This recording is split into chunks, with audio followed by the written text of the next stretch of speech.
le 10 avril, que nous arrivons dans la phase tellement attendue, la grande finale.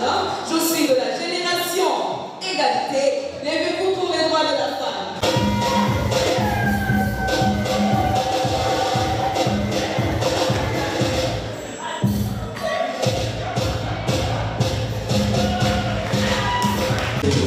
Est-ce que vous êtes prêts?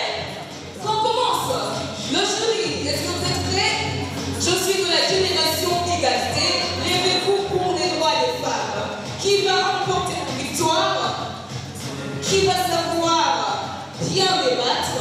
Qui va savoir bien nous convaincre parmi les deux?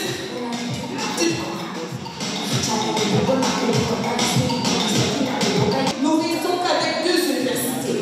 Parmi ces deux, qui va être le meilleur?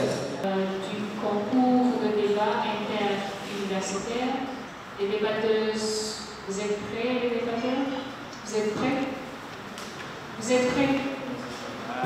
Voilà, à chaque phase, comme on vous a dit, je vais annoncer avec un bâton ici. Ça va? Non. Si je tape comme ça veut dire vous commencez. Ok? Si je fais comme ça et que personne ne demande temps mort, comme ça, c'est fini, vous commencez. Ok?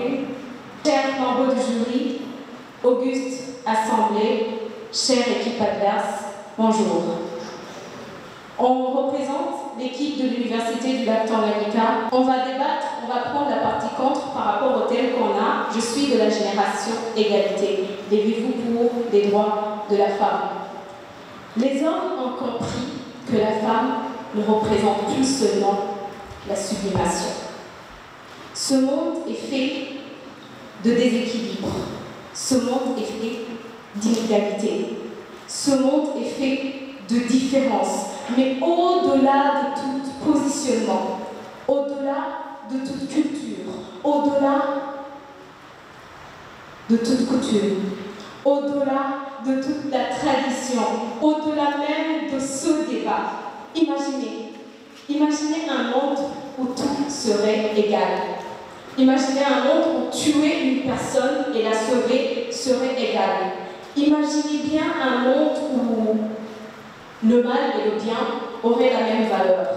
Imaginez un monde où un docteur et un concierge seraient payés de la même façon. Imaginez bien un monde où les morts et les vivants seraient égaux. Certaines personnes pensent que la plupart des problèmes qu'on a ici-bas sur ces terres disparaîtraient si on était tous égaux. Mais comment? De quelle égalité parle-t-on? Sur quelle base? Égalité en intelligence? Non, à moins que nous soyons tous des clones. Oui, à moins que nous soyons tous des clones. Moi, la femme, je l'aime. D'ailleurs, je suis une femme, donc je l'aime. Et lorsqu'on aime quelque chose, lorsqu'on aime une personne, on la protège. Lorsqu'on aime, on se lève, et lorsqu'on aime, on agit.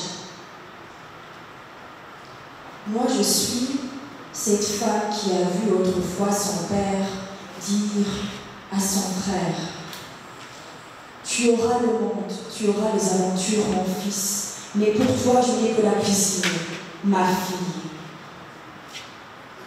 Tu auras les médailles, tu auras les honneurs, tu auras la domination, mon fils, mais pour toi, je n'ai que la soumission, ma fille. Tu auras les femmes, tu auras le foyer, tu auras l'amour, mon fils, mais pour toi, je n'ai que le mariage forcé, ma fille. Tu auras l'odeur du sang, l'adrénaline des hauteurs, mon fils, mais pour toi, je n'ai que la maternité, ma fille. Honorable membre du jury, chers débatteurs, Auguste Assemblée, bon après-midi. Nous sommes l'équipe de l'Université Lumière de Bujumbura. Alors, je suis de la génération égalité. J'ai choisi de me lever pour les droits des femmes. Et qui dit droit des femmes dit droit à l'émancipation, droit à l'autonomisation de la femme. Mesdames et messieurs, Partons de la définition de Jean Dutour. Pour un homme, une femme est un cadeau. Un cadeau qui, pour celui qui la reçoit, produit toujours un émerveillement total. Les hommes, ils ont déjà compris ça. Les femmes, vous êtes spéciales et magnifiques, et les hommes le savent. L'égalité, quant à elle, est l'absence de toute discrimination entre les êtres humains sur le plan de leurs droits politiques, civils ou sociaux. Si on dit bien l'être de la génération égalité, on parle tout le temps d'égalité, d'égalité, d'égalité. Ok, égalité. Mais sincèrement parlant, cette égalité ne serait-il pas réellement une farce? Cette égalité ne serait-il pas réellement source d'inégalité?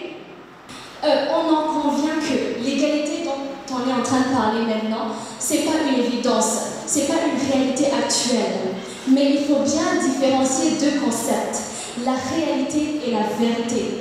Lorsqu'on dit que les hommes et les femmes sont égales, c'est vrai qu'actuellement c'est pas une réalité, mais c'est une vérité. Mais aussi il faut bien savoir qu'une vérité peut paraître irréelle pour les inconscients ou les ignorants. Du coup, je comprends si vous dites que vous n'êtes pas de la génération égalité. Là, on a besoin de la tolérance, on a besoin du respect. On ne veut pas ou bien on ne souhaite pas la suprématie féminine comme peut-être vous l'avez compris.